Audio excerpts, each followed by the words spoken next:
ಬೆಂಗಳೂರಿನ ಗ್ರೇಟ್ ರಾಬರಿಯ ಮತ್ತೊಂದು ರಹಸ್ಯ ಬಯಲಾಗಿದೆ. ಪಾಳು ಮನೆಯಲ್ಲಿತ್ತು ಕೋಟಿ ಕೋಟಿ ಹಣ. ಹೊಸಕೋಟೆ ಬಳಿಯ ಮನೆಯಲ್ಲಿತ್ತು 5,56,00,000 ಹಣ. ಆರೋಪಿ ರವಿ ಫಾರ್ಮ್ ಹೌಸ್ನಲ್ಲಿ ಹಣ ಇಟ್ಟಿದ್ದ. ಮನೆಯಲ್ಲಿ ಹಣ ಇಟ್ಟು ಭರ್ಜರಿ ಪಾರ್ಟಿಯನ್ನ ಮಾಡಿತ್ತು ಗ್ಯಾಂಗ್. 7,11,00,000 ರೂಪಾಯಿ ಹಣದಲ್ಲಿ 6,29,00,000 ಹಣವನ್ನು ಈಗಾಗಲೇ ಪೊಲೀಸರು ರಿಕವರಿ ಮಾಡಿಕೊಂಡಿದ್ದಾರೆ. ಮನೆ ಬಾಗ್ಲನ್ನ ಒಡೆದು ಒಳಗೆ ಹೋದ ಕಾಕಿಗೆ ಶಾಕ್ ಆದಿತ್ತು. ಯಾಕಂದ್ರೆ ಪಾಳ್ ಬಿದ್ದ ಮನೆಯಲ್ಲಿತ್ತು ಕೋಟಿ ಕೋಟಿ ಹಣ. ಕಂತೆ ಕಂತೆ ಹಣವನ್ನ ನೋಡಿ ನಿಟ್ಟುಸಿರು ಬಿಟ್ಟಿದ್ದಾರೆ ಪೊಲೀಸರು. ಬೆಂಗಳೂರಿನಲ್ಲಿ ನಡೆದಿದ್ದಂತ ದರೋಡೆ ಪ್ರಕರಣಕ್ಕೆ ಸಂಬಂಧಪಟ್ಟಂತೆ ತನಿಖೆ ತೀವ್ರವಾಗ್ತಾ ಇದೆ. ಅದರ ಬೆನ್ನಲ್ಲೇ ಒಂದೊಂದೇ ರಹಸ್ಯ ಬಯಲಾಗ್ತಾ ಇರೋದು. ಹೊಸಕೋಟೆ ಬಳಿ ಇದ್ದಂತಹ ಪಾಳು ಬಿದ್ದ ಮನೆಯಲ್ಲಿ ಕೋಟಿ ಕೋಟಿ ಹಣವನ್ನ ಖದೀಮರು ಬಚ್ಚಿಟ್ಟಿದ್ರು. ನಾವು ದೃಶ್ಯದಲ್ಲಿ ಗಮನಿಸ್ತಾ ಇದೀವಿ. ಅಲ್ಲಿ ಕಾಣಿಸ್ತಾ ಇರುವಂತಹ ಮನೆಯಲ್ಲೇ ಕೋಟಿ ಕೋಟಿ ಹಣವನ್ನ ಬಚ್ಚಿಟ್ಟಿದ್ದು ಗ್ಯಾಂಗ್. ಆ ಮನೆಯಲ್ಲಿ ಹಣವನ್ನ ಬಚ್ಚಿಟ್ಟು ಪಾರ್ಟಿ ಮಾಡಿದ್ರು. ಈಗ ಪೊಲೀಸರು 6,29,00,000 ಹಣವನ್ನ ರಿಕವರಿ ಮಾಡಿಕೊಂಡಿದ್ದಾರೆ.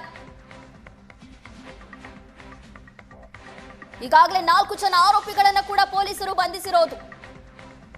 ಮನೆ ಬಾಗ್ಲನ್ನ ಒಡೆದು ಒಳಗೆ ಹೋಗಿ ನೋಡಿದ್ದಂತ ಪೊಲೀಸರಿಗೆ ಶಾಕ್ ಆದಿತ್ತು. ಯಾಕಂದ್ರೆ ಈ ಪಾಳ್ ಬಿದ್ದ ಮನೆಯಲ್ಲಿ 6,29,00,000 ಹಣ ಇತ್ತು. ಆ ಮನೆಯಲ್ಲಿ ಹಣ ಇಟ್ಟು ಪಾರ್ಟಿ ಮಾಡಿಕೊಂಡು ಎಂಜಾಯ್ ಮಾಡ್ತಾ ಇದ್ರು ಈ ಗ್ಯಾಂಗ್. ಸದ್ಯ ಪೊಲೀಸರ ಅತಿಥಿಯಾಗಿದ್ದಾರೆ. ಈಗಾಗಲೇ ಪೊಲೀಸರು ಹಣವನ್ನ ರಿಕವರಿ ಮಾಡಿಕೊಂಡು ಮತ್ತಷ್ಟು ತನಿಖೆಯನ್ನ ತೀವ್ರಗೊಳಿಸಿರೋದು. 7,11,00,000 ಹಣವನ್ನ ಖದೀಮರು ಕದ್ದು ಪರಾರಿಯಾಗಿದ್ರು. ಪೊಲೀಸರ ಕಣ್ತಪ್ಪಿಸೋದಕ್ಕೆ ಸಾಕಷ್ಟು ತಕರಾರು ಮಾಡಿದ್ರು. ಈಗ ಪೊಲೀಸರು ಮಿಂಚಿನ ಕಾರ್ಯಾಚರಣೆ ನಡೆಸಿ 6,29,00,000 ಹಣವನ್ನ ರಿಕವರಿ ಮಾಡಿಕೊಂಡಿದ್ದಾರೆ.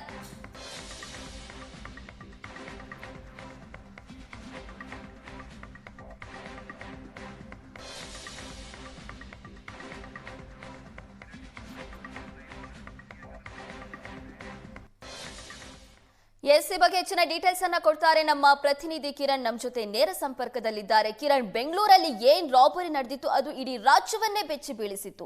ಇದೀಗ ಪಾಳ್ ಬಿದ್ದ ಮನೆಯಲ್ಲಿ 6,29,00,000 ಹಣವನ್ನ ಪೊಲೀಸರು ರಿಕವರಿ ಮಾಡಿಕೊಂಡಿದ್ದಾರೆ. ಏನಿದೆ ಇದ್ರ ಬಗ್ಗೆ ಡೀಟೇಲ್ಸ್? ಬೆಂಗಳೂರಿನ ಸಿದ್ದಾಪುರ ಪೊಲೀಸ್ ಠಾಣಾ ವ್ಯಾಪ್ತಿಯಲ್ಲಿ ನಡೆದಿದ್ದಂಥ ಗ್ರೇಟ್ ರಾಬ್ರಿ ಪ್ರಕರಣ 7,11 ಕೋಟಿ ಹಣವನ್ನು ರಾಬ್ರಿ ಮಾಡಲಾಗಿತ್ತು. ರಾಬರ್ಸ್ ಏನಿದ್ದಾರೆ ಈಗ 7 ಮಂದಿ ಅರೆಸ್ಟ್ ಆಗಿರ್ತಕ್ಕಂಥದ್ದು. ಇವತ್ತು ಬೆಂಗಳೂರು ಕಮಿಷನರ್ ಸೇರಿದಂತೆ ಹಿರಿಯ ಅಧಿಕಾರಿಗಳು, ಗೃಹ ಸಚಿವ ಪರಮೇಶ್ವರ್ ಕೂಡ ಭೇಟಿ ಮಾಡಿದ್ರು. ಅವರಿಗೆ ಎಲ್ಲ ಮಾಹಿತಿ ನೀಡಿದ್ದಾರೆ. ಇದುವರೆಗೂ ಸಹ 6,23,00,000 ಹಣವನ್ನು ರಿಕವರಿ ಮಾಡಲಾಗಿರ್ತಕ್ಕಂಥದ್ದು. ಈ ನಡುವೆ ಕೃತ್ಯ ನಡೆದಂತಹ ಸಂದರ್ಭದಲ್ಲಿ ಡೈರಿ ಸರ್ಕಲ್ ನಿಂದ ಹಣವನ್ನ ಇನೋವಾಗೆ ಶಿಫ್ಟ್ ಮಾಡ್ಕೊಂಡಂತ ಆರೋಪಿಗಳೇನಿದ್ದಾರೆ ಅವರೆಲ್ಲರೂ ಸಹ ಸಿಟಿ ಔಟ್ಸ್ಕರ್ಟ್ಗೆ ಹೋಗ್ತಾರೆ. ಹೊಸಕೋಟೆ ಟೋಲ್ಗಿಂತ ಮುಂಚೆ ಒಂದು ಲೆಫ್ಟ್ ಸಿಗುತ್ತೆ. ಆ ಲೆಫ್ಟ್ ಅಲ್ಲಿ ಒಳಗಡೆ ಹೋದ್ರೆ ಒಂದು ಕೆರೆ ಏರಿ ಬರುತ್ತೆ. ಕೆರೆ ಏರಿ ಬಳಿ ಒಂದು ಪಾಳು ಬಿದ್ದ ಮನೆ ಇರ್ತಕ್ಕಂಥದ್ದು. ಆ ಮನೆ ಬಳಿನೇ ಸಹ ಹಣವನ್ನ ಬಚ್ಚಿಟ್ಟು ಆರೋಪಿಗಳು ಆಂಧ್ರ ಕಡೆ ಪರಾರಿಯಾಗಿರ್ತಾರೆ.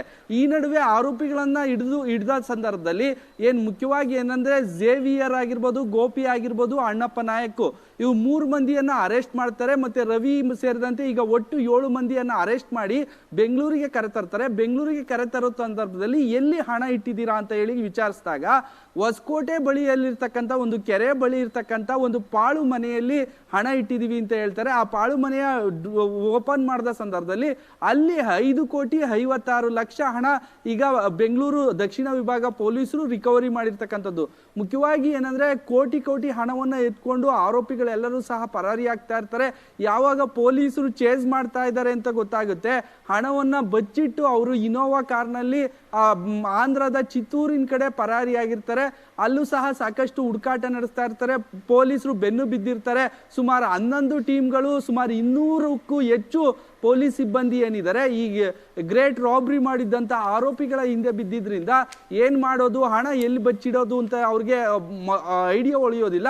ಆದ್ರೆ ಅಲ್ಲಿ ಹೊಸಕೋಟೆ ಕೆರೆ ಬಳಿ ಇದ್ದಂತ ಪಾಳು ಮನೆಯಲ್ಲೇ ಸಹ ಹಣವನ್ನ ಬಚ್ಚಿಟ್ಟು ಪರಾರಿಯಾಗಿದ್ದ ಅಂಶ ಈಗ ತನಿಖೆ ವೇಳೆ ಗೊತ್ತಾಗಿರ್ತಕ್ಕಂಥದ್ದು. ಇನ್ನೂ ಸಹ ಸುಮಾರು ಲಕ್ಷಾಂತರ ರೂಪಾಯಿ ಹಣ ರಿಕವರಿ ಆಗ್ಬೇಕಿದೆ. ಹೀಗಾಗಿ ಅದ್ರ ಬಗ್ಗೆನೂ ಸಹ ಮಾಹಿತಿಯನ್ನ ಪೊಲೀಸರು ಕಲೆ ಹಾಕ್ತಾ ಇದ್ದಾರೆ. ನಿನ್ನೆ ಕೋರ್ಟ್ಗೆ ಆರೋಪಿಗಳನ್ನ ಹಾಜರುಪಡಿಸಿ ಈಗಾಗಲೇ ಕೋರ್ಟ್ನಿಂದ ಅನುಮತಿ ಪಡೆದು ಕಸ್ಟಡಿಗೆ ತೆಗೆದುಕೊಂಡಿದ್ದಾರೆ. ಕಸ್ಟಡಿಗೆ ತೆಗೆದುಕೊಂಡು ಬೆಂಗಳೂರಿನ ಸಿದ್ದಾಪುರ ಪೊಲೀಸರು ತನಿಖೆಯನ್ನ ಮುಂದುವರಿಸಿರ್ತಕ್ಕಂಥದ್ದು. ನೈನಾ, ಥ್ಯಾಂಕ್ ಯು ಕಿರಣ್, ನಿಮ್ಮೆಲ್ಲ ಡೀಟೇಲ್ಸ್ಗಾಗಿ.